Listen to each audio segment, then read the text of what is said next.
ओमज्ञानतिमिरन्दस्य ज्ञानाञ्जनशलाकया चक्षुरुन्मिलितं येन तस्मै श्रीगुरवे नमः। नमो विष्णुपादाय कृष्णप्रेष्ठाय भूतले श्रीमते भक्तिवेदान्त स्वामिनिति नामिने। नमस्ते सरस्वते देवे गौरवाणी प्रचारिणे निर्विशेष शून्यवादी पाश्चात्य देशतारिणे। जय श्री कृष्ण चैतन्य प्रभु नित्यानंद श्री अद्वैत गदाधर श्रीवासदि गौर भक्तवृंद। हरे कृष्णा कृष्णा कृष्णा हरे हरे, हरे राम राम राम हरे हरे। हरे कृष्णा। ग्रंथराज श्रीमद् भगवद गीता की जय। श्रीमद् भगवद गीता अध्याय 2 शीर्षक गीता का सार, कंटेंट ऑफ गीता समराइज्ड। और हम श्लोक संख्या देख लिए थे।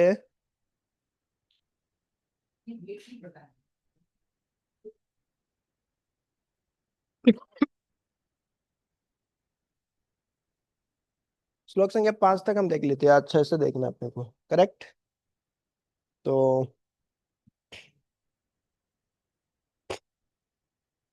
कल हमने क्या चर्चा किया था बताइए, एक दो पॉइंट बताइए।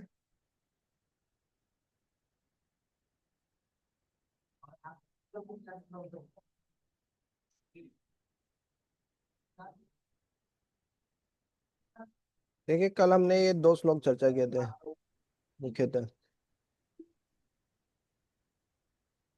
हाँ, कदम बेस्म हम संके द्रोणम बीच में चर्चा हुई थी।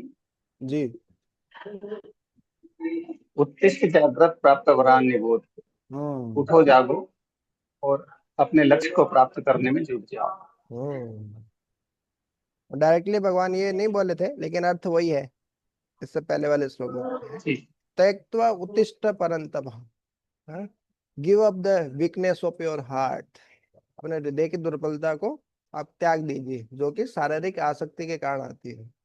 मैं और मेरा ये भाव जब रहता है तो हृदय की दुर्बलता आती है, हम बड़ा नहीं सोच पाते, कुछ बड़ा कर नहीं पाते, यही कारण होता है। हम्म 5वें में हमने देखा था कि किस तरीके से, हाँ, 4 नंबर श्लोक देखा उसके कि जो तो इतने पूजनीय है द्रोणाचार्य और भीष्म पितामह की, उनके चरणों में पुष्प अर्पित, फूल अर्पित करना चाहिए। आप बोल रहे हो कि, है ना, तीर, हाँ, तीर के द्वारा उनका छेदन कर दूं मैं, उनको कष्ट पहुंचाऊं, तो ये तो बिल्कुल विपरीत हो गया। पूजा आरहु, वो तो पूजनीय है। फिर बोल रहे हैं कि गुरुओं को मारकर, जो कि महानुभाव है, इस संसार में उससे अच्छा तो मैं भीख मांगकर अपनी आजीविका, निर्वाह कर सकता हूँ। तो ये विनम्रता है, सहनशीलता है अर्जुन की। हाँ, किस प्रकार से वो बता रहे हैं कि मैं, इससे अच्छा तो यही है भाई। लेकिन एक क्षत्रिय होकर वो अपने स्वभाव के अनुसार वो कर नहीं पाएंगे, ऐसा फिर आगे भगवान बता रहे हैं। तो ये इंटर डायलॉग्स के माध्यम से हमने देखा था विश्वनाथ चक्रवर्ती ठाकुर के। आज हम देखते हैं श्लोक संख्या 6 से। अभी अर्जुन बोल रहे हैं। अर्जुन पहले ही 4 कारण बता चुके हैं कि मैं युद्ध क्यों नहीं करूंगा। करुणा, अ, पाप, सिंफुल रिएक्शन, है ना, पाप, पाप प्रतिक्रिया। तीसरा, हाँ, कि कुल परंपरा, वंश परंपरा क्या होगी, नष्ट हो जाएगी। कुल धर्म, जाति धर्म, वर्ण संकर हो जाएगा, स्त्री दूषित हो जाएगी, सब इसी में आ गए थे। और चौथा था कि, हाँ, हम घर परिवार के कोई सदस्य ही नहीं रहेंगे तो हम सुख, हाँ, सुख कैसे प्राप्त करेंगे। तो कोई है ही नहीं आपके आसपास में, तो किसको आप दिखाओगे, है ना, इंद्र तृप्ति सुख कैसे आप, हाँ, प्राप्त करोगे। तो ये 4 कारण थे। और इस वाले में अर्जुन बता रहे हैं कि अब बिल्कुल इनडिसीजन की स्थिति आ गई है, अनिर्णय की स्थिति आ गई है। मैं समझ नहीं पा रहा हूँ कि क्या करना चाहिए, निर्णय नहीं ले पा रहा हूँ। ये वास्तव में हमारे साथ होता रहता है कि नहीं। क्यों वंशित प्रो, होता है कि नहीं होता है। इसी कंपनी में कंटिन्यू करना है कि कंपनी चेंज करना है? आगे क्या करना है ना, बेंगलोर जाना है कि, कि इधर पास में ही कहीं भोपाल वगैरह में है शिफ्टिंग हो जाए।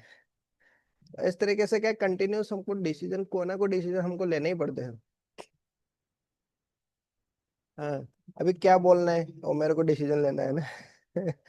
तो इस तरीके से हर किसी व्यक्ति को हर क्षण प्रतिपल को ना कोई निर्णय लेना पड़ता है। अब यदि हम शास्त्र पढ़ेंगे, गुरु साधु शास्त्रों के संग में रहेंगे, तो वो हमारा निर्णय है वो गुरु साधु शास्त्र सम्मत होगा। आगे जाकर हमको दुख नहीं होगा कि मैंने कुछ गलत निर्णय ले लिया था, है ना।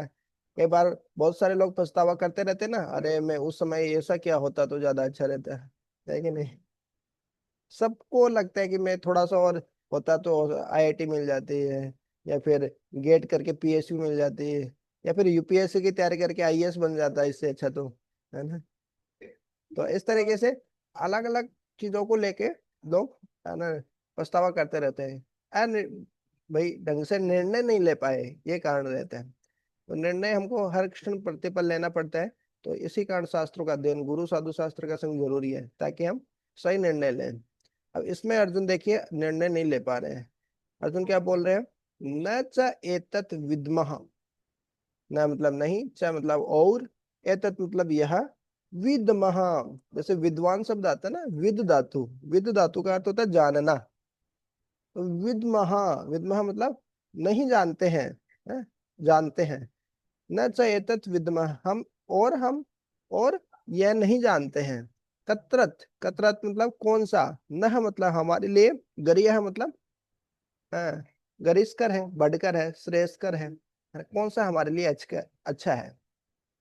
तो अर्जुन के पास में अभी ऑप्शंस आ रहे हैं, विकल्प आ रहे हैं कि हम मतलब मैं ये नहीं समझ पा रहा हूँ, या न मतलब हम लोग ये नहीं समझ पा रहे हैं, न च एतत् विद्मः कतरत न गरिया गरियान, ये हमारे लिए कौन सा निर्णय श्रेयस्कर है।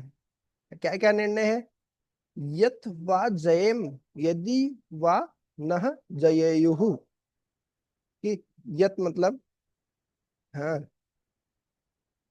यत वा, कि या तो हम क्या कर सकते हैं, जयम उनको जीत ले, उनको हरा दे, परास्त कर दे, या फिर यदि वा, अथवा हमारे पास क्या ऑप्शन है, न जयेयु, हम उनके द्वारा जीत लिए जाए, या हम परास्त हो जाए। मतलब उनको जीतना अच्छा है कि हम हार जाएं वो अच्छा है। अर्जुन ये निर्णय नहीं ले पा रहे हैं। क्यों, देखिए, यान एव हत्वा न जिजीविषामा, यान मतलब जिनको, ए मतलब निश्चित रूप से, हत्वा मतलब मार कर, हनन करके उनका, न जिजीविषामा, हम जीना नहीं चाहते हैं जी। मतलब धृतराष्ट्र के पुत्रों को मारकर बोल रहे हैं, हम हम जीना नहीं चाहते हैं। क्यों, बोले उनको मार देंगे तो फिर हमारे गुरु गुरुजन हैं, द्रोणाचार्य हैं, भीष्म पितामह है, बोले उन्हीं को मार देंगे, फिर जीने का फायदा क्या है। लेकिन ते अवस्थितः प्रमुखे धार्तराष्ट्रः, ते मतलब वे सभी लोग अवस्था मतलब अवस्थित है, खड़े हैं, प्रमुखे प्रकृष्ट पेण मुखे, मुख के सामने, हमारे सामने खड़े हैं वो सब लोग। कौन, धार्तराष्ट्रः, धृतराष्ट्र के पुत्र, और ये सभी लोग हमारे सामने खड़े हैं भले ही, लेकिन फिर भी उनको मारकर तो जीने की इच्छा हमारी नहीं है, यदि हम जीत भी जाएंगे तो। पहले तो समझ रहे हैं कि हमको जीतना चाहिए कि हार जाना चाहिए, कौन सा श्रेष्ठकर है। तो ये है अनिर्णय की स्थिति, ये वाला श्लोक, इनडिसीजन, इनडिसीजन। तो ये पांचवा कारण है अर्जुन का कि वो युद्ध क्यों नहीं करना चाहते हैं। तो ये इनडिसीजन की स्थिति हमारे जीवन में आती रहती है कि ये करूं कि नहीं करूं, मतलब ये कार्य करना अच्छा है कि नहीं करना अच्छा है। तो इस तरीके से होता रहता है, अर्जुन अर्जुन की यही स्थिति है, देखिए।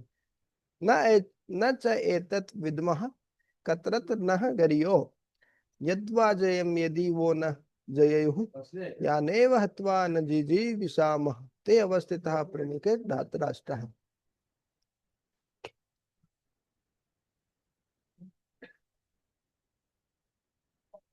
तो प्रभा जी लिख रहे हैं कि देखिए, इससे पहले वाले श्लोक में जैसे अर्जुन बोल रहे थे ना कि मैं भेक्सियम, भिक्षा मांग कर मैं अपना जीवन यापन करना श्रेष्ठ समझूंगा, इसके बजाय कि मैं अपने गुरुजनों को मारूं।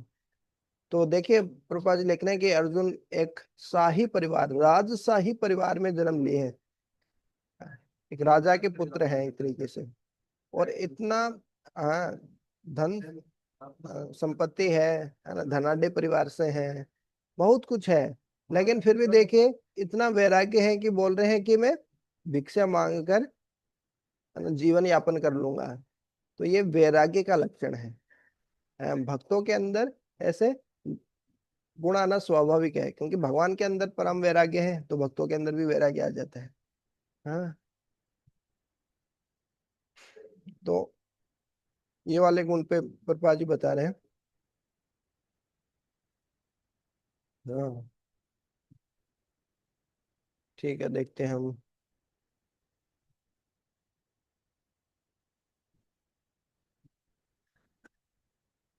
विश्वनाथ चक्रवर्ती ठाकुर क्या बताते हैं इसमें?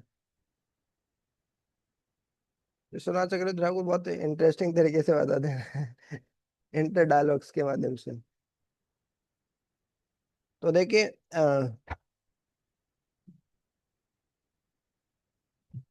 अभी भगवान बोल रहे हैं, मतलब एक ही श्लोक में, हालांकि अर्जुन बोल रहे हैं ये वाला श्लोक, लेकिन उसको भी इंटर डायलॉग्स के माध्यम से विश्वनाथ चक्रवर्ती ठाकुर बता रहे कि नहीं, उसी श्लोक के बीच में भी उनके बीच में बात हुई है, देखिए तो भगवान बोल रहे हैं कि भैया देखो, आप बोल रहे हो कि भिक्षा मांगकर है ना अपना जीवन निर्वाह कर लोगे आप, लेकिन आप क्षत्रिय हो, और क्षत्रिय लोगों के लिए भिक्षा मांगना वर्जित है भैया।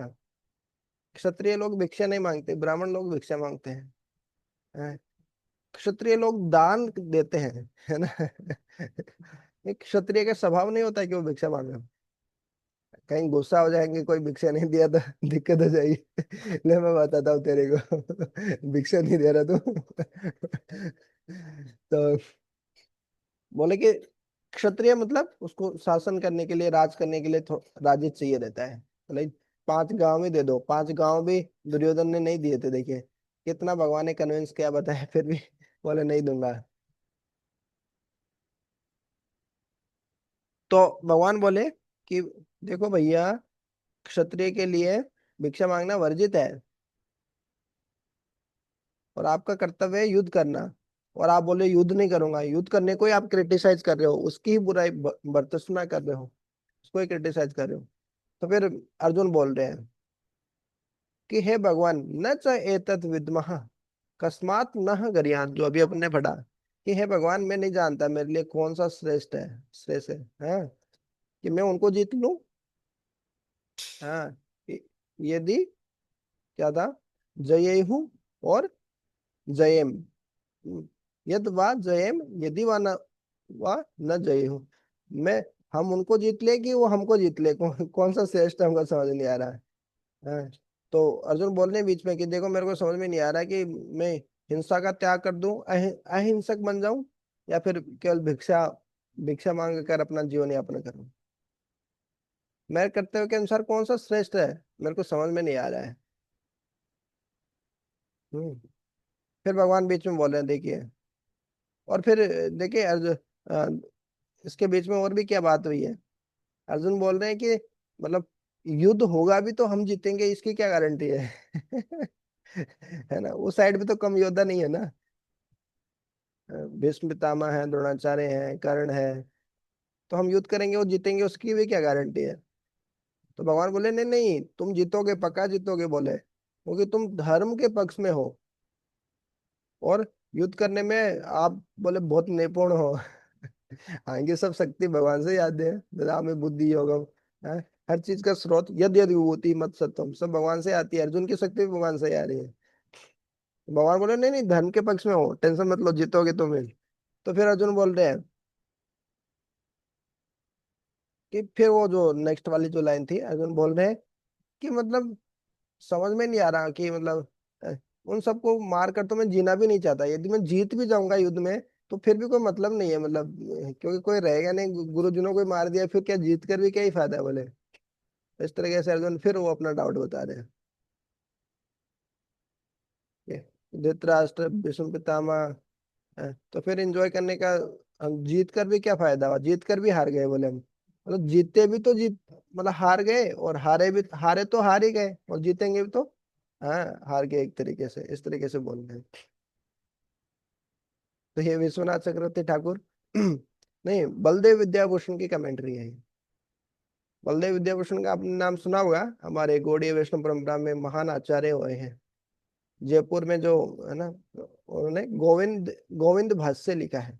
पहले वैष्णवों के पास में ये भाष्य नहीं था, तो दूसरे संप्रदाय के जब उनके साथ विवाद हुआ था, तो बोले कि प्रमाण दो, हमको प्रमाण चाहिए। तो खुद साक्षात है ना गोविंद देव जी, जयपुर में गोविंद देव जी है ना, वो आके है ना बलदेव विद्याभूषण को वो पूरा दिए, गोविंद भाष्य दिए शास्त्रों के माध्यम से। उसके माध्यम से फिर प्रामाणिक पुष्टि हुई। तो ऐसे भाष्य देना पड़ता है हर एक को। जैसे शंकर भाष्य है अद्वैतवाद का, द्वैतवाद, विशिष्ट द्वैतवाद, उसी तरह अचिंत्य भेदाभेद दर्शन हमारा जो है। तो इस तरीके से बलदेव विद्याभूषण की ये इस पे कमेंट्री है। बहुत महत्वपूर्ण श्लोक है। मतलब यहाँ से एक्चुअली टर्निंग पॉइंट आता है इनडिसीजन की स्थिति हमारे जीवन में, है कि नहीं? और कुछ पॉइंट आप शेयर करना चाहते हैं इसमें?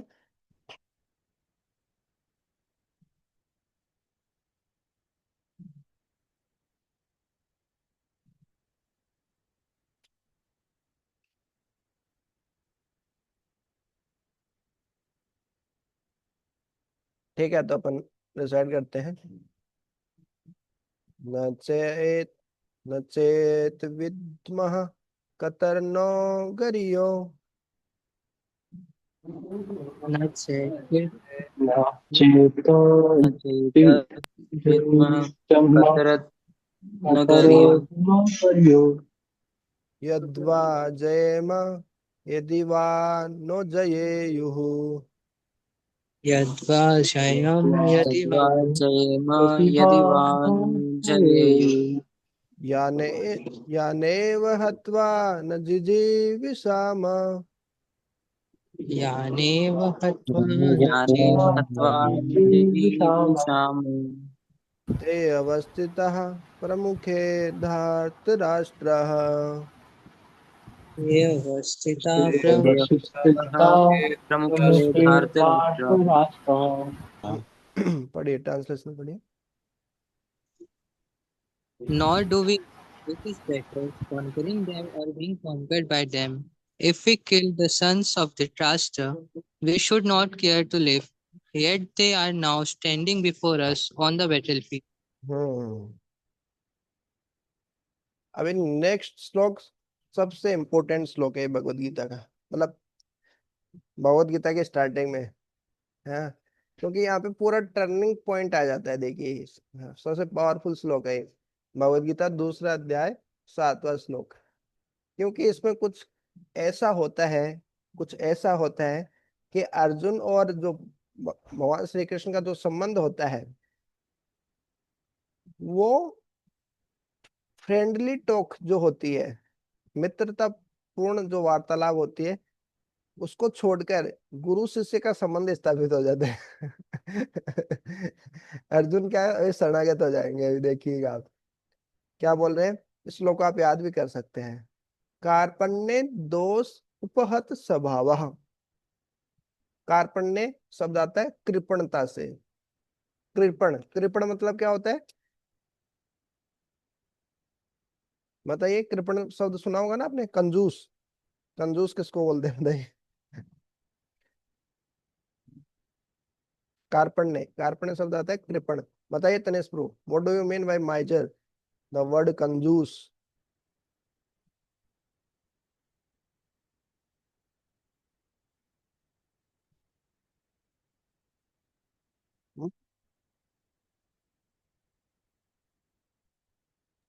नहीं बताएंगे हर्ष प्रो? प्रभु कंजूस हाँ बताइए। मतलब कंजूस मतलब अभी तक तो यही सुना था कि जैसे जो बहुत ज्यादा पैसा बचाता है, ज्यादा खर्चा नहीं करता है, नॉर्मली ऐसे। हाँ तो पैसा बचाना तो अच्छी बात है ना। देखो हाँ, प्रोपा वो तो अच्छी बात है लेकिन देखो प्रोपा जी कितना पैसा बचाते थे पता है? प्रोपा जी जब विदेश जाने से पहले वो पत्रिका बांटते थे, भगवत गीता पे आधारित आर्टिकल्स लिखते थे, और दिल्ली वगैरह में रह के उनका बिजनेस था, है ना, मेडिकल का शॉप था उनका वगैरह वगैरह। तो वो इस तरीके से पत्रिकाएं बांटते थे, और खाली 1 रुपया बचाने के लिए 3-4 किलोमीटर पैदल जाते थे, पैदल आते थे 1 रुपया बचाने के लिए। तो क्या प्रभुपाद जी कंजूस थे क्या?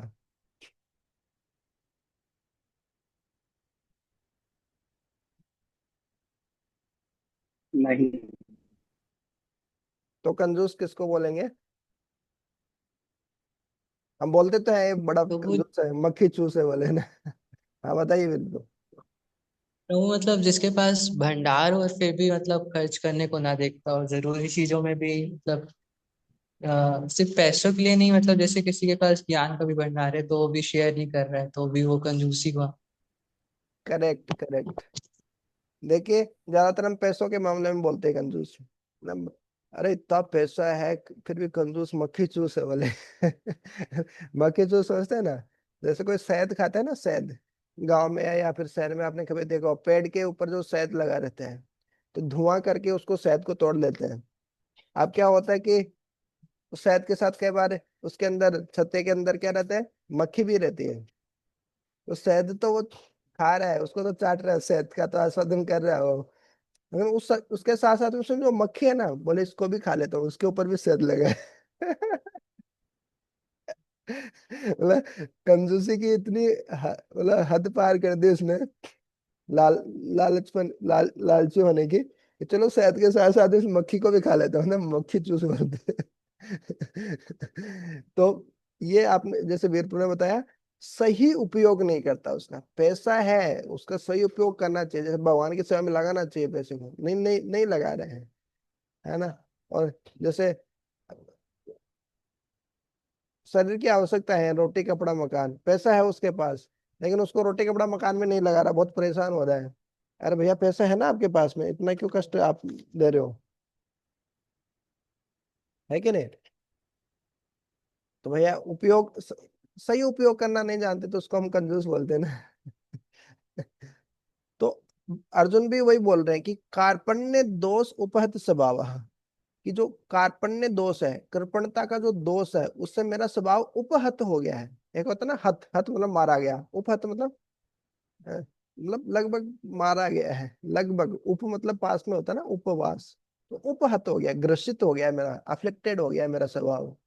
मेरा स्वभाव क्या हुआ, कृपणता से ग्रसित हो गया। अब अर्जुन बताओ क्यों बोल रहे हैं कृपणता से? अर्जुन कहाँ कंजूस हुए हैं?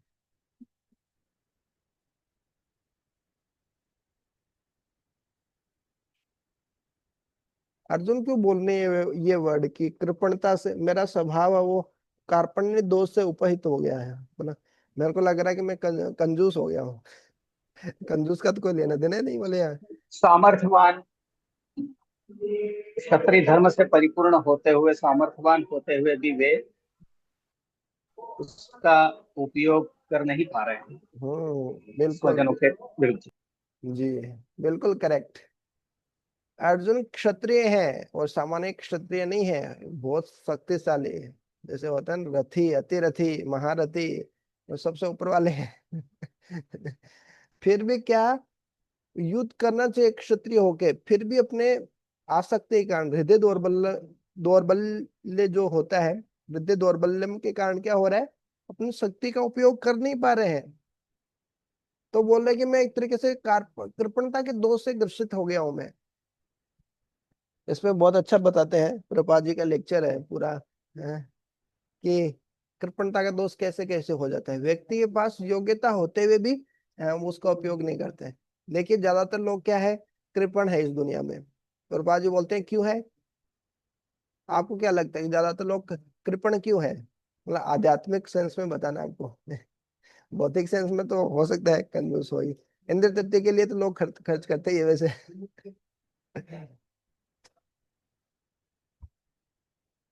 शिला प्रभुपाद जी बताते हैं उसमें कि देखिए, एक श्लोक आता है किनका, प्रहलाद महाराज का एक श्लोक आता है, सुनाइए। कौमारमाचरेत प्राज्ञो धर्मान भागवतान इह दुर्लभम मानुषम जन्म तदपि अध्रुवम अर्थदम। कि मनुष्य जीवन क्या है, दुर्लभम मानुषम जन्म, कि मनुष्य जो जीवन है, ह्यूमन फॉर्म ऑफ लाइफ क्या है, वेरी रेयर, बहुत ही दुर्लभ है। उसको प्राप्त करना, लब मतलब लाभ करना, दूर है, बहुत कठिन है, बहुत ही रेयर है। क्यों? 84 लाख योनियों में हमको, है ना, केवल 4 लाख योनियां मनुष्य की होती है, तो बाकी तो हम ऐसे भटकते रहेंगे, उसमें तो हमारे पास कोई ऑप्शन ही नहीं रहेगा, है कि नहीं?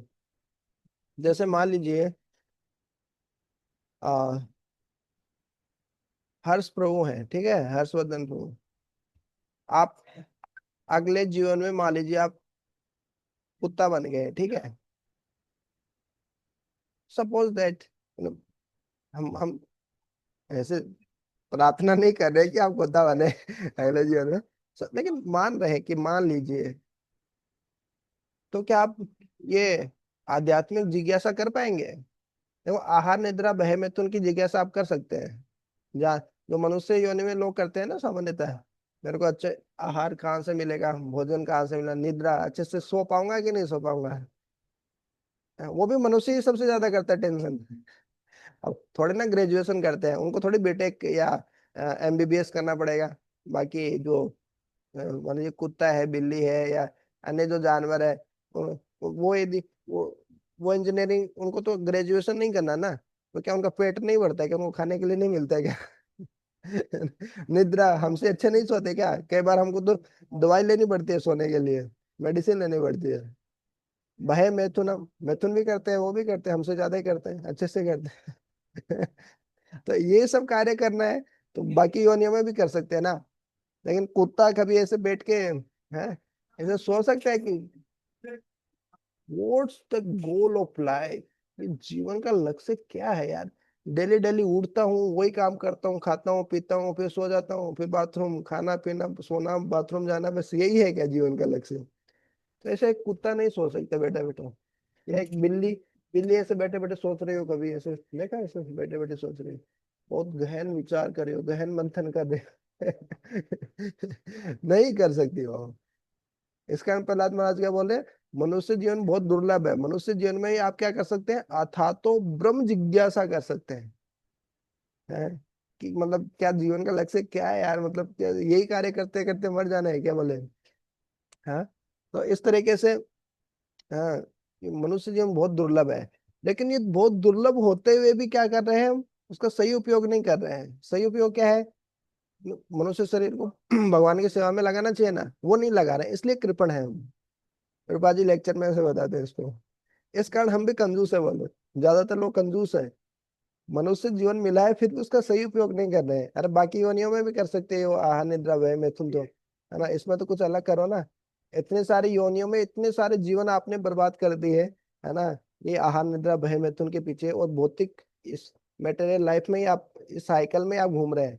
कम से कम मनुष्य जीवन मिला है, इसमें तो बाहर निकलने का प्रयास करो ना। हाँ, श्री श्रीमद् भक्ति साहब महाराज बोलते थे, give this one life to Krishna. You have given so many lives to Maya. See what happens. If nothing happens, what's the loss? नुकसान क्या है, बोले, यदि कुछ भी नहीं भी हुआ तो ऑलरेडी आपने इतने सारे जीवन माया को दिए हैं, एक जीवन कृष्ण को देके देखिए ना। यदि कुछ नहीं भी होता तो क्या नुकसान है? खा रहे हैं, पी रहे हैं, मस्त है ना, डांस कर रहे हैं। लेकिन शास्त्र बोल रहे हैं होता है, बहुत कुछ होगा, पूरा परिवर्तन है। अभी तक हम देख रहे हैं भक्ति जीवन में थोड़ा बहुत जुड़ने से कितना परिवर्तन आ जाता है जीवन में, है कि नहीं? तो यह है कृपणता। कृपणता क्या है? मनुष्य जीवन मिलने के बाद भी हम उसका सही उपयोग नहीं करते, ऐसा। अब अर्जुन क्या बोल रहे हैं, पृछामि त्वाम, मैं आपसे पूछ रहा हूँ। ये पूछना बहुत महत्वपूर्ण है एक्चुअली। ज्यादातर लोग तो पूछते ही नहीं है, मतलब क्या चल रहा है जीवन में, अरे क्या जी है, इन सब चीजों में क्या है, गीता भागवत शास्त्र, ये ऐसे कोई जिज्ञासा ही नहीं होती उनके उनमें। इतना रजोगुण तमोगुण होता है ना, प्रश्न ही नहीं आते। हाँ, तो पूछना बहुत जरूरी है। जो सत्व गुण में होता है उसके माइंड में क्वेश्चंस आते हैं।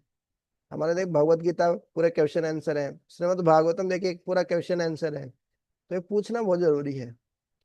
और बोले त्वाम, आपको पूछ रहा हूँ मैं, धर्म समूढ़ चेता, मैं क्या धर्म कर्तव्य क्या है उसे क्या हो गया हूँ, सम्यक रूपेण मूड हो गया हूँ। मेरा चेता, मेरा जो है ना, मेरा मन है, या मेरा जो हार्ट है, वो क्या धर्म है उससे पूरा सम्यक में मूड हो गया हूँ, बिल्डर हो गया हूँ, कंफ्यूज हो गया हूँ, भ्रमित हो गया हूँ।